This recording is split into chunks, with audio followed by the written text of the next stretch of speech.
Imagine a world where mysterious objects defy our understanding of history.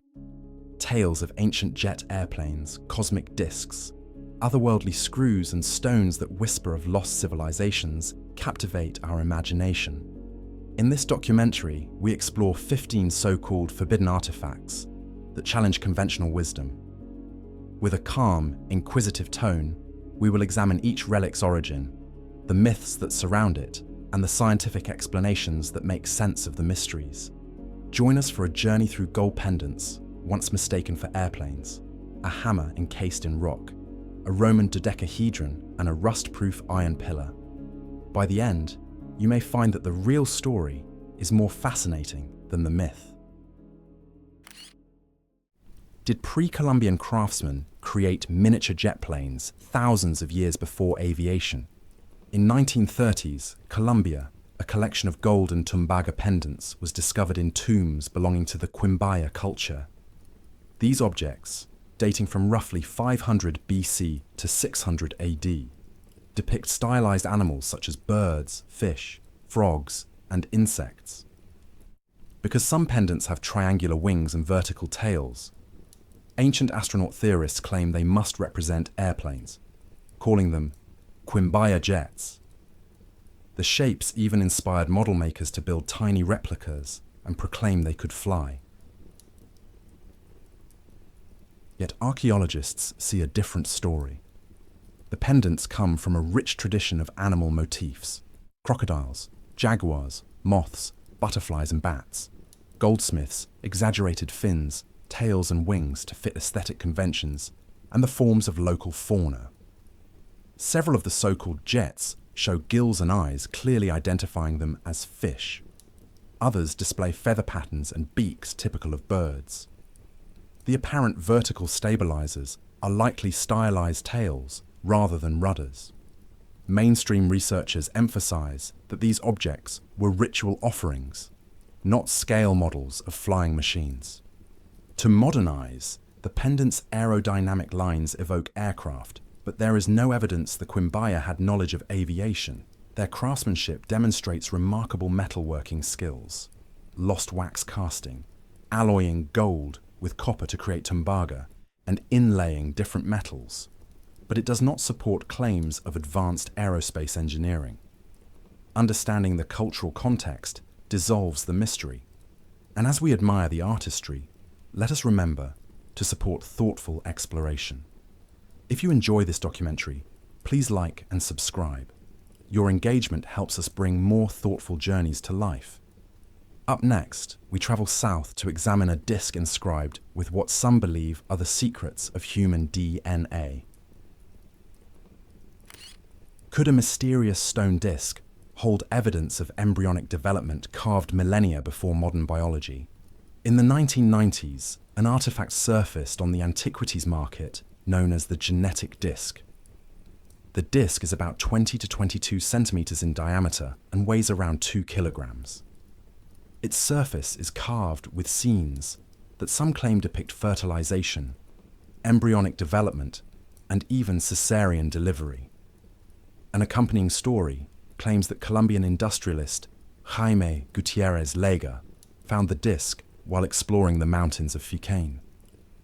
It is fashioned from lydite, a tough black rock, and proponents argue that its detailed imagery proves ancient knowledge of human genetics. But the genetic disc's origins are murky. There is no recorded archaeological context or documentation of its discovery. Researchers who examined the disc noted it contains feldspar, quartz, and mica, and found no evidence linking it to any known pre-Columbian culture. X-ray diffraction analyses performed on similar artifacts in the same collection revealed that many were modern fakes. Experts emphasize that without controlled excavation or provenance, the disc cannot be reliably dated. The intricate carvings could have been made in the 20th century using simple tools. The most likely explanation is that the genetic disc is a modern creation designed to intrigue and sell. The human figures are stylized and do not accurately reflect embryological stages. They may instead be imaginative scenes or misinterpretations. While the disc's imagery feeds into our fascination with forbidden knowledge, the evidence for ancient genetic science is absent. This cautionary tale teaches us to consider provenance and context before accepting sensational claims. Coming up, we examine small rounded objects from South Africa that some insist are evidence of advanced manufacturing 3 billion years ago. Did intelligent beings fashion perfect metallic spheres billions of years before humans walked the earth? In the pyrophyllite mines near Ottosdal in South Africa, miners uncovered dozens of small, polished objects embedded in 3 billion-year-old rock. These so-called Klerksdorp Spheres range from 0.5 to 10 centimeters in diameter and vary in shape from spheres to discs. Some have grooved bands around their circumference that look uncannily precise. As photos of the spheres spread, conspiracy theorists proclaim them proof of an ancient, technologically advanced civilization. Geologists investigated the spheres using petrographic and X-ray diffraction analyses. They found that most spheres are composed of hematite or wollastonite, and some unoxidized spheres consist of pyrite. The grooves and radial structures are not machining marks, but pseudomorphs, mineral replacements preserving the form of original carbonate or pyrite concretions.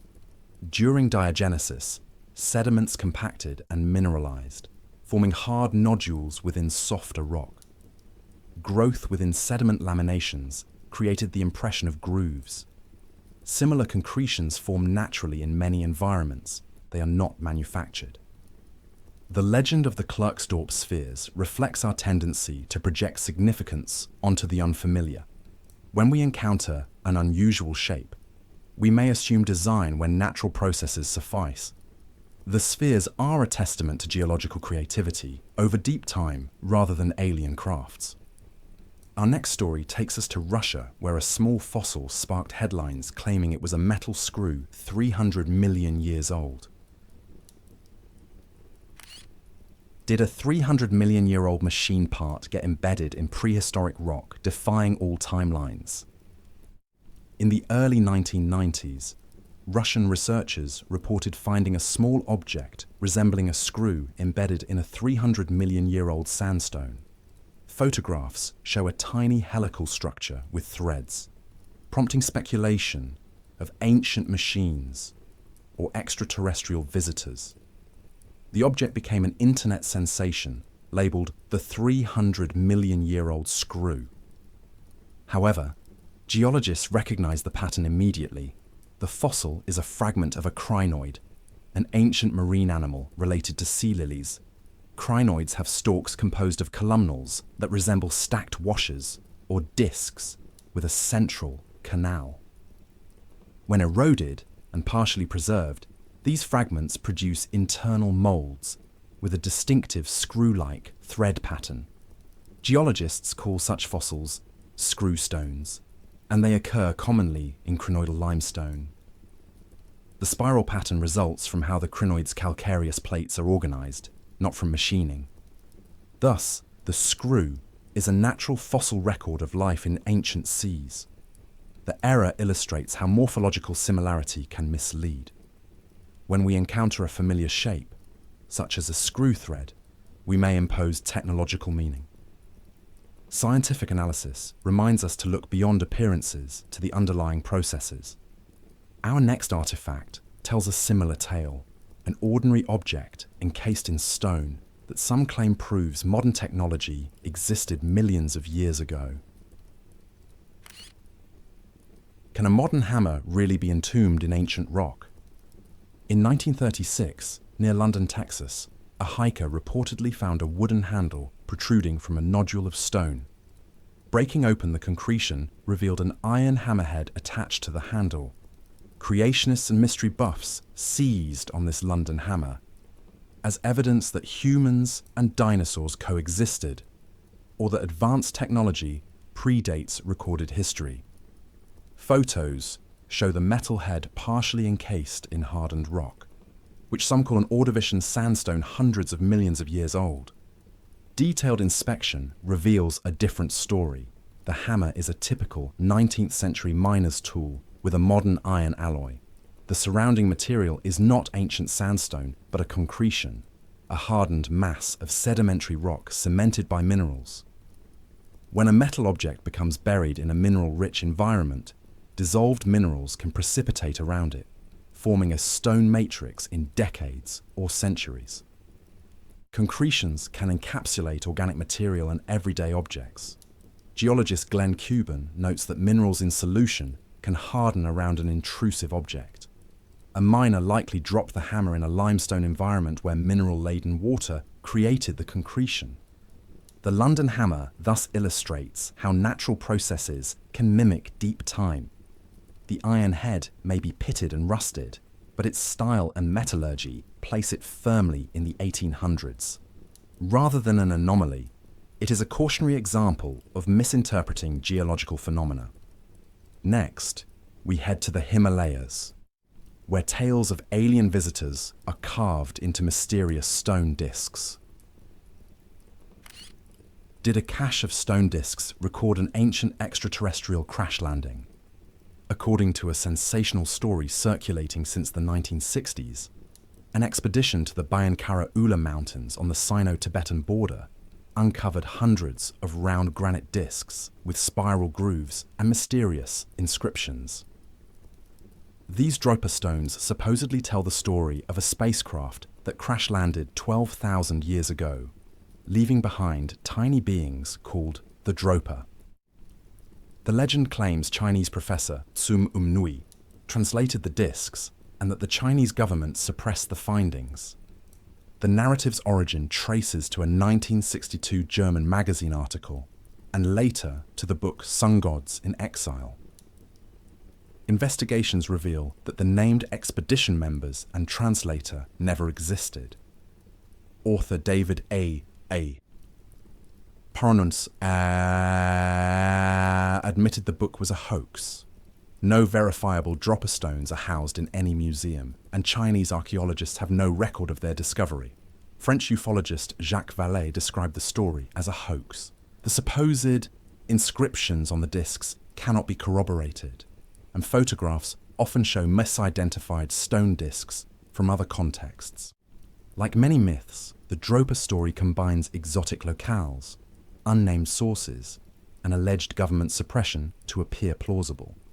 Yet the absence of physical evidence and the confession of the hoax's creator show that the Dropa stones are a modern fabrication. In our next chapter, we examine a genuine artifact that sparked curiosity before experts identified it as an automobile part. Could a mysterious device found in a lump of stone be a 500,000-year-old spark plug from a lost civilization? In 1961, while prospecting for geodes near Olancha, California, 3 rock collectors discovered a fossiliferous nodule containing a cylindrical object with a metal core and ceramic insulator. The find, dubbed the Coso Artifact, quickly caught the attention of alternative historians who suggested it was a relic of advanced technology long predating modern industry. Detailed analysis by engineers and spark plug collectors provides a mundane explanation. The object matches the design of a champion spark plug used in early 1920s Ford Model T engines. The ceramic insulator, threaded metal shaft, and hexagonal top hat correspond to spark plug components. Corrosion patterns on the Coso Artifact mirror those on other plugs exposed to weather. The outer rock is not an ancient geode, but a concretion of iron oxide, shell fragments and sand that formed around the spark plug over decades. A Smithsonian Magazine article notes that by the time the Coso Artifact was found, spark plug collectors had already identified it as a mid-20th century champion plug. As with the London hammer, mineral deposition created a stone coat around a modern object, misleading the untrained eye. The Coso Artifact teaches us that objects can become entombed in concretions relatively quickly. When examined with appropriate expertise, the mystery evaporates. From California, we journey to Egypt, where a wooden bird once sat atop a mast, only to be recast as an ancient airplane. Was an ancient Egyptian wooden toy actually a working glider that proves the ancients flew? In 1898, French archaeologist Gaston Maspero discovered a small sycamore wood model of a bird in a tomb near Saqqara, Egypt. The object dates to around 200 BC. With a wingspan of 18 centimeters, carved eyes, and stylized wings, it resembles a falcon. During the 20th century, some authors suggested the Saqqara Bird was a scale model of a glider or even evidence of Egyptian aeronautical knowledge. Aerodynamic tests with replicas have produced conflicting results. Some claim it can glide short distances, while others note its instability. Mainstream Egyptologists interpret the Saqqara Bird as either a ceremonial object, a child's toy, a weather vane, or a masthead ornament for sacred boats. The model lacks a tailplane and has a heavy body, making it aerodynamically unstable. Computational fluid dynamics analysis published in 2023 found that the object's glide ratio is extremely low and its pitch unstable. These results undermine claims that it was designed to fly. Wooden models of birds were common grave goods symbolizing the soul's flight or a deity. The Saqqara Bird is remarkable as a crafted representation of a bird, not a blueprint for flight. Its reinterpretation as an airplane demonstrates how easily we project modern concepts onto ancient artifacts. Next, we explore a formation of pipes on a Tibetan mountain that have been linked to extraterrestrials, but may be rooted in natural processes. Do ancient pipes embedded in a Chinese mountain prove prehistoric plumbing or alien mining? Near White Mountain in Qinghai Province, China, there are formations of reddish pipe-like structures protruding from the ground and inside caves. Local legend associates the site with a long-vanished tower built by extraterrestrials.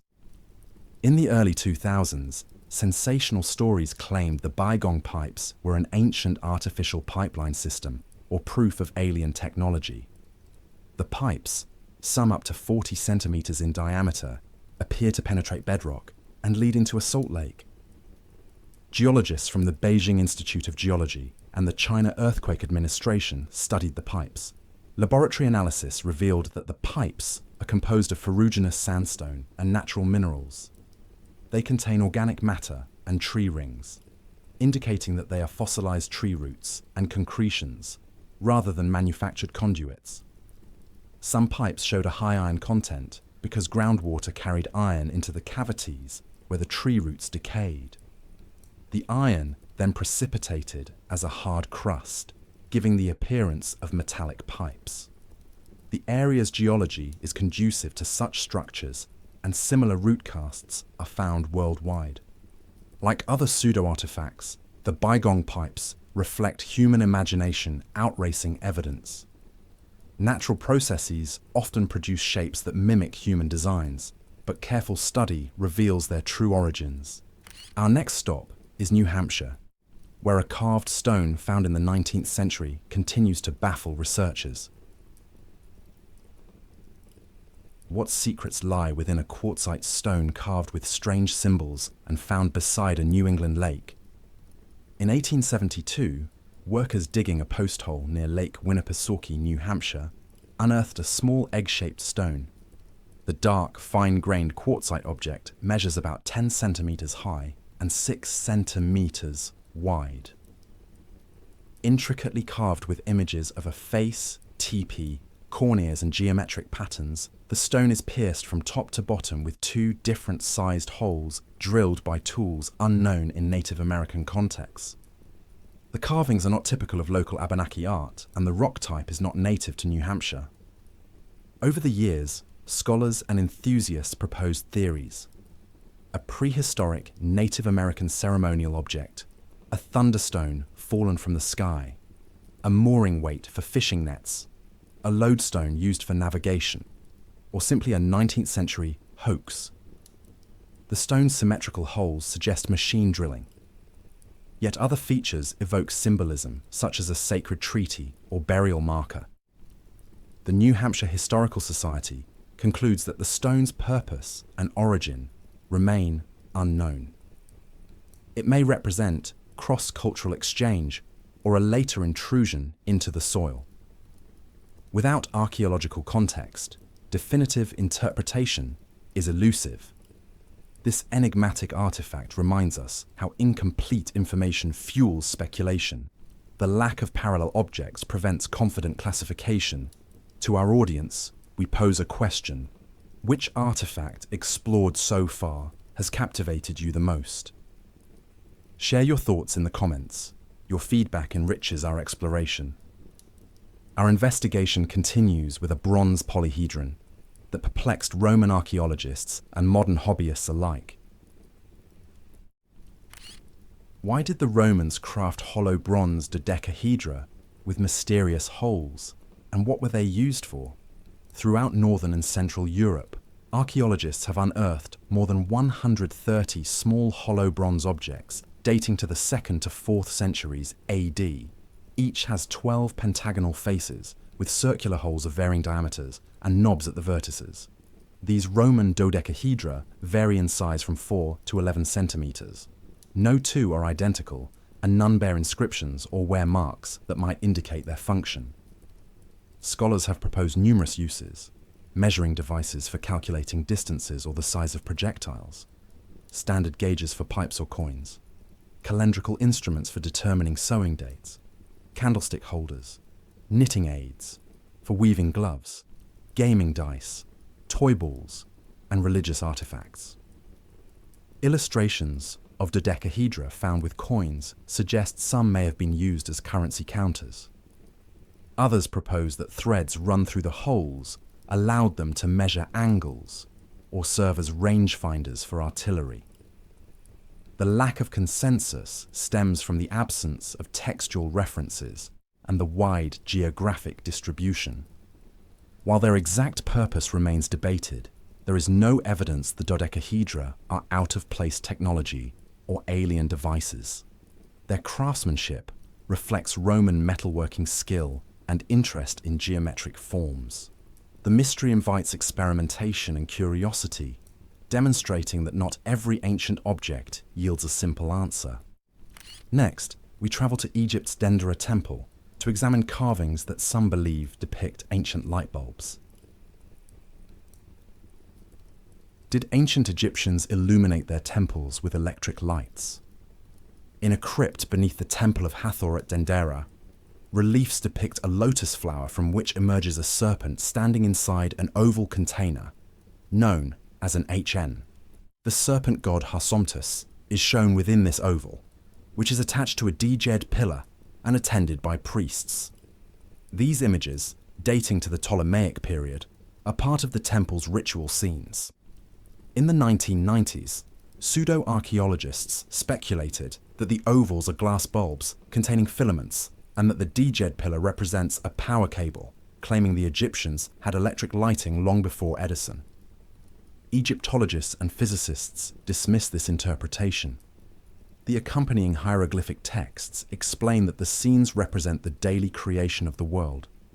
Harsomtus, the morning sun, emerges from a lotus flower, symbolizing rebirth. The ovals are the HN, a womb-like container for the deity. Similar motifs appear in other temples without any suggestion of lamps. Kenneth Feeder notes that if ancient Egyptians used electric lamps, archaeologists would find glass fragments, filaments, and evidence of copper wiring. None exist. The Dendera scenes are religious, not technological. Occam's razor favors simple explanations. Oil lamps, torches, and polished copper mirrors provided light in tombs and temples. The Dendera Light story illustrates how modern observers can misinterpret symbolic art through the lens of contemporary technology.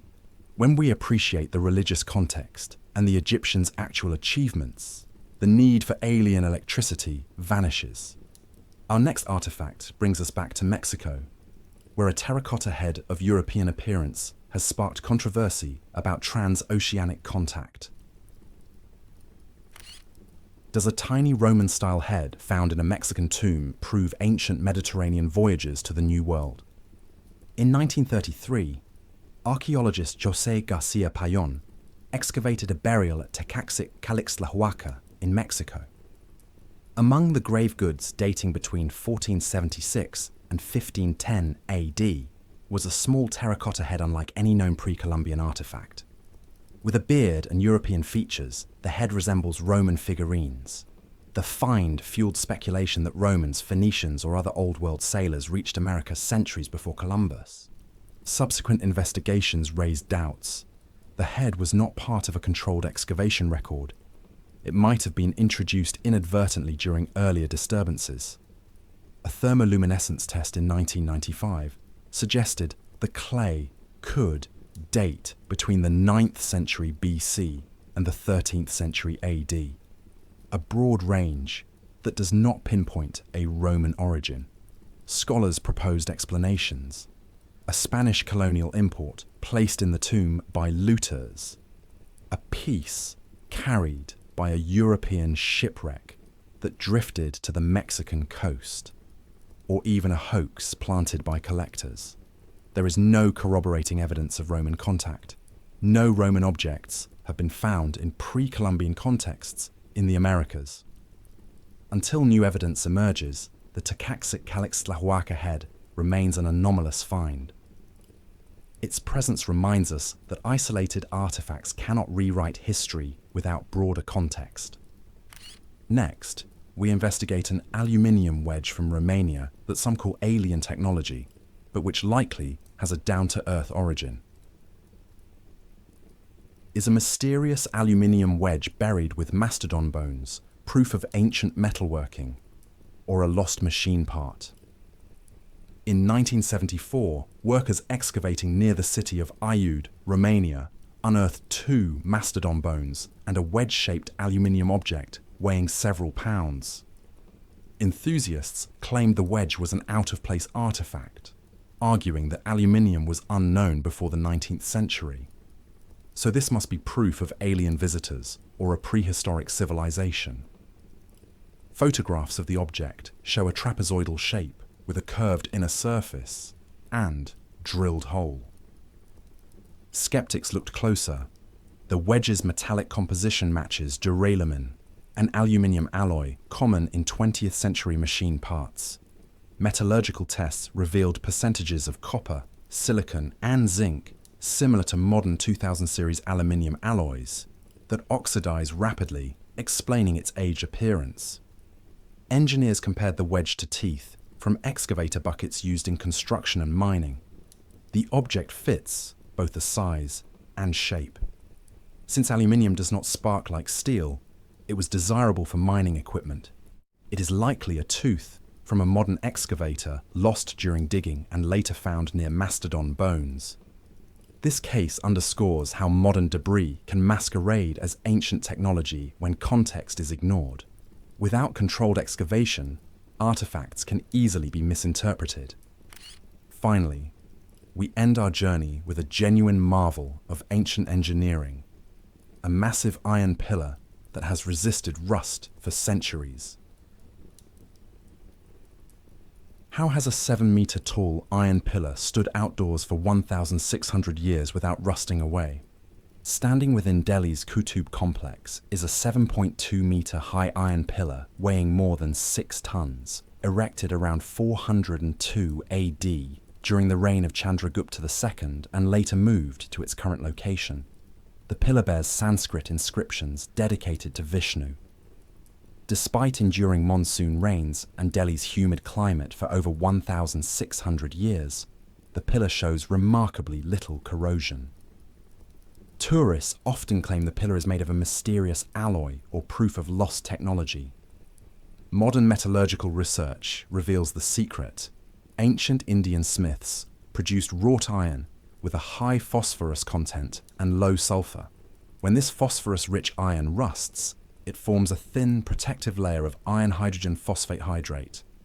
This stable magnetite-rich film seals the surface, preventing further oxidation. Alternate wetting and drying cycles during monsoons help form and renew the protective crust. Delhi's relatively dry atmosphere also slows rust formation. According to material scientists, This passive layer is responsible for the pillar's exceptional corrosion resistance. No secret technology is needed. The Iron Pillar of Delhi stands as a testament to ancient metallurgical skill rather than mystery. Its survival teaches us that careful material selection and environmental factors can yield astonishing durability. Across these 15 so-called forbidden artifacts, a pattern emerges. Each begins with a hook that excites our imagination. A gold airplane, a genetic code carved in stone, a primordial screw, or an alien wedge. But when we look closely at the evidence, we discover that natural processes, human craftsmanship, and modern intrusions explain the mysteries. The Klerksdorp Spheres are geological concretions. The screw is a crinoid fossil. The London hammer and Coso Artifact are modern tools encased in concretions. The Dropa Stones and genetic disc are hoaxes. The Saqqara Bird, Baigong Pipes, Winnipesaukee stone, and Roman Dodecahedron are misunderstood cultural artifacts. The Tecaxic head and Wedge of Aiud lack context, and the Iron Pillar reflects exceptional metallurgy. We see that curiosity is valuable, but skepticism and scientific inquiry are essential. Thank you for joining this exploration. If you found this journey enlightening, please like, subscribe, and leave a comment sharing which artifact intrigued you the most or suggesting topics for future investigations. Your engagement helps us continue to uncover the rich stories hidden within our world's relics. Until next time, keep questioning and stay curious.